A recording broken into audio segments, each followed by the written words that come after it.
Yeah, Steven here. Hey.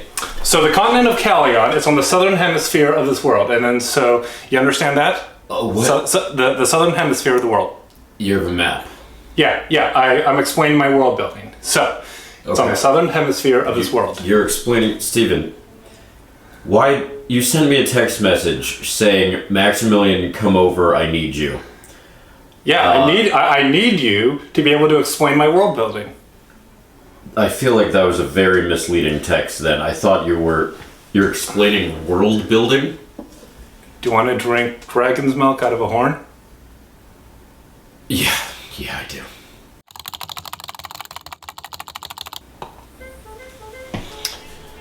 Thanks. It's on the southern hemisphere of the world. The more south you get, the more colder you get. It's like Australia and all that stuff. You got that? I got it. There were two main migrations. People from the Corsica continent, they came from the north. And people from the Ithenor, they came from the south. Okay. Alright. But they came from southwest. Close. There were two main empires that rose up. One is the Callion Empire. Callion. Right. So they formed like right in this area. The horsemen of the Great Plains kind of made this alliance with the Therman people who lived on this fertile river in the middle of the desert. Okay. Okay. The Therman people were really rich. The horsemen of the Great Plains, they were death on the battlefield, so made them really strong. Our second empire was the Scythian Empire, which formed right in this area. Scythians were the people of this moon cult that got sent away from the continent of Ithenor. The people from Ithenor racially would be what we call white, okay. And the people from Corsica, they'd be what we'd racially call black. Okay. So the Callion Empire, like with their horsemen and stuff, they were basically unstoppable in battle. So Mongolians. Yes, Mongolians. So they conquered the forts, which was like a really fertile area, and then the swamplands, that was a bit more difficult to conquer, but they conquered it none the same. But then once they started moving south down the strip here, then they started conquering the Ithenoric descended people. But their navy was kind of shit.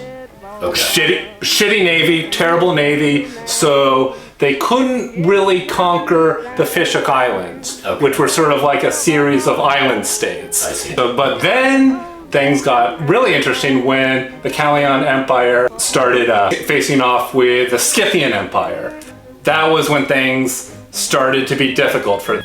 So the Callion Empire, they couldn't really beat the Scythians because they needed a good navy. The Fishhook Islands, they had a good navy, and they didn't really like the Scythians. Got it. So the Fishhook Islands got together, the Callionic Empire, and said like, hey, let's destroy the Scythians. We'll be part of your empire if we can destroy the Scythians. Got it. Obviously, there's this little strip of land called the Grey Neck. It's like the main way to enter Scythia by land. Sure. And so then there was this, historically it was pretty much considered that the Scythian Empire was doomed once the Callion Empire made their alliance with the Fishhook Islands. The more famous event was on the Grey Neck. The Callion Empire, they invited a lot of the important Jarls to the Grey Neck, and they double-crossed the Jarls and killed them all in the night. Betrayal moment that was considered to be the end of the Scythian Empire. The entire continent is a Callion. The Callions, they had a polytheistic religion. The Scythian Empire, basically they were descended from this moon cult. Okay. So they basically were their goddess, their goddess was the moon. They were kind of made fun of like as being like monotheists, like, oh, what? Yeah, you shitheads worship one god? What? How, right. Just one? Yeah. So there is a revolutionary spirit in Scythia. Okay. And that doesn't go away. But there was this Scythian named Rafik. The story goes he had a vision that there is the one true God. And so he gathers some followers in the city of Flyan, and he starts preaching a new monotheistic religion. It's similar to the Scythian moon cult, but he says the moon cult is heresy. There is the one true God, the All-Father. The entire continent, over like the next 100, 200 years, is all converted to this new monotheistic religion. Basically, according to like some interpretations, that was like the Scythian revenge. Understood. So it's like that the Kallians might have conquered the entire continent, but an offshoot of the Scythian religion basically took power all throughout the continent. This part of the Scythian Empire basically was like, all right, because they had been conquered by the Scythians and they didn't really like the Scythians anyway. Right. But in Scythia proper, they were like, we want our freedom. We don't want to be part of this empire. Sure. A big like wedge issue was with the language. The Scythians spoke in like this Ithanoic-based language, and the Kallians spoke with this Corsican type language. So like it kind of tried half-heartedly to have their language spoken in Scythia, but it never really worked. Okay. And for the most part, the Kallian Empire are just like, yeah, the Scythians are just a bunch of, they're a bunch of losers. We let them speak their stupid language. They're not, it's cold down there. They're never going to be as powerful as they are. Just forget it. There was this really, really brutal Scythian rebellion that happened against the Kallian Empire, and the rebellion failed. But then, partially because there was this big Scythian rebellion, the Kallian Empire was weak, and then right at that moment, there was also some religious disputes, like whether you should bury bodies or burn bodies, and then also there was conflict about who was going to be the emperor. It caused this great civil war called the Vakali. The Vakali. The Vakali. The Kallian Empire is called the Vakali, and so the empire is split into two nations. There's Lochna and Balrin. So like as you notice, Balrin, it's not Scythia. The Scythian rebellions were so like obnoxious for the Kallian Empire that they put far more power amongst the people of the Greenlands here. Sure. And the people of the Fishhook Islands. Right. And like Greenlanders and the Fishhookers, they're basically like strong, like, yes, we are part of the Kallian Empire. But then once the Civil War happened, that got thrown in the toilet. Become two countries, Balrin and Lochna. And Lochna. And so the Fishhook Islands and Scythia are kind of still part of Balrin. The Fishhook Islands and the Greenlands, they're Balrians. I mean, there are some cultural differences, but no Fishhooker is ever going to say I'm not a Balrian. Right, basically. of course. But the Scythians, when they say, they're like, we don't want to be Balrians either. Got it. After the Civil War, the Scythians kind of what if, like, oh, if only we hadn't had that rebellion 5 years previously, we would have been in a far more better position to create our own nation when the Kallian Empire fell apart. Right. Scythia had valuable salt mines and mineral mines in the area, so they wanted control of Scythia. Got it. So, like, pretty much after the empire had split, there was a meeting. The Scythian Jarls, who had like remained somewhat in power, and the new Balrian nobility. Okay. And they had a meeting about what was to be done. In the terms that they made, in the Scythian version of the agreement, they said, we will be allied with the Balrians, but in the the Calionic language that the Balrians used, the word they used was united. And there is sort of a legend that like it was an honest language barrier issue, but it's fairly clear that like it was both sides kind of knew what they were doing. Of course. Like the Balrin was being founded. The first king of Balrin declared that Balrin would be a new nation from the Andral River to Onhal. Okay. So the entire region. Yeah, so he very specifically said the entire region is all Balrin. And that king was King Ragorn, and who was very beloved, became very beloved amongst the Balrians. And also this land called the Urs existed before Calion or Scythia, and they're basically where the Corscan and Ithnoric people met. Sure. And intermingled. When the Empire split up, there was an ambiguity about who gets the Urin lands. Okay. All throughout Balrine and Lochnan history, if there's fighting, it's over who controls the Urs. Okay. It's a very fertile land. Sure. And also because like you can see there's a bunch of rivers, so it's the stereotype of people from the Urs or the Urin people is that they either really strongly want to be part of Balrin or really strongly want to be part of Lochna. So in the Urs itself, it's kind of like this perpetual civil war. Balrin became a nation. The Scythian Jarls, basically their strategy was, we're going to play the long game. We know we're not powerful enough to beat Balrin, so we'll say we're part of Balrin and then slowly kind of separate ourselves. And basically, pretty much the strategy worked.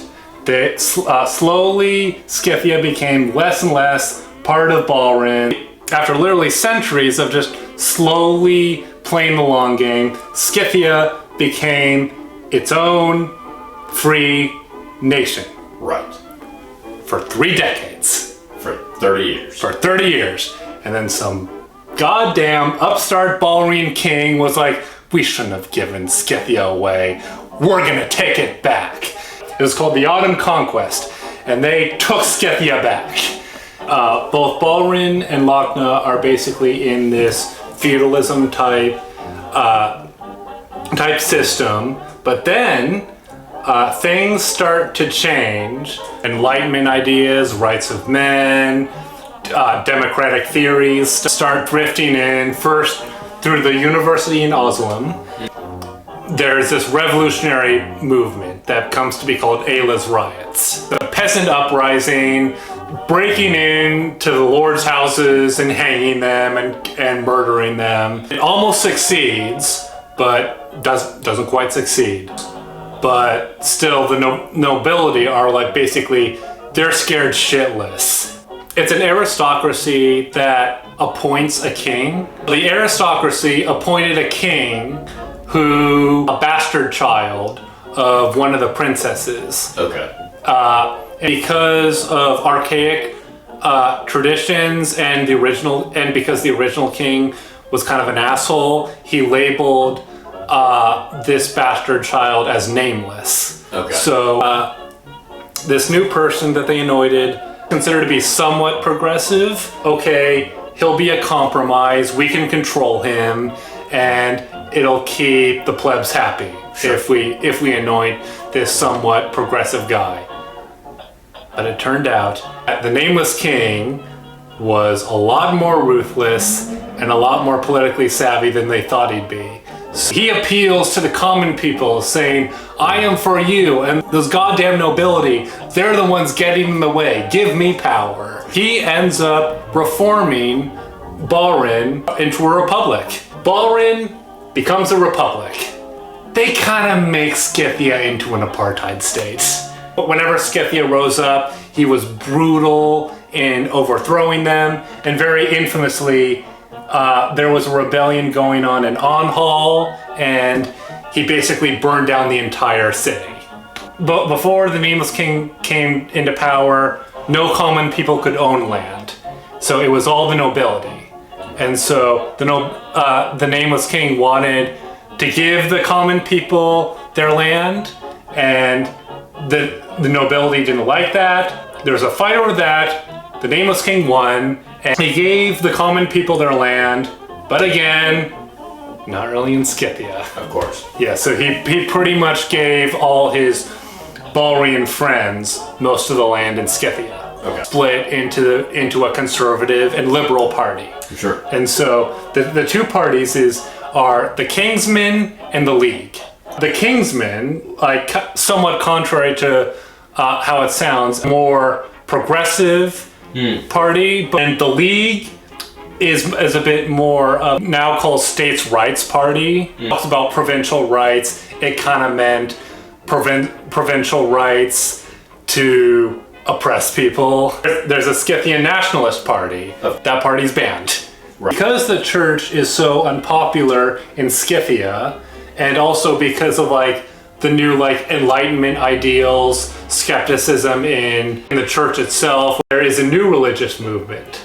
So it is founded by this woman named Nero Landfair.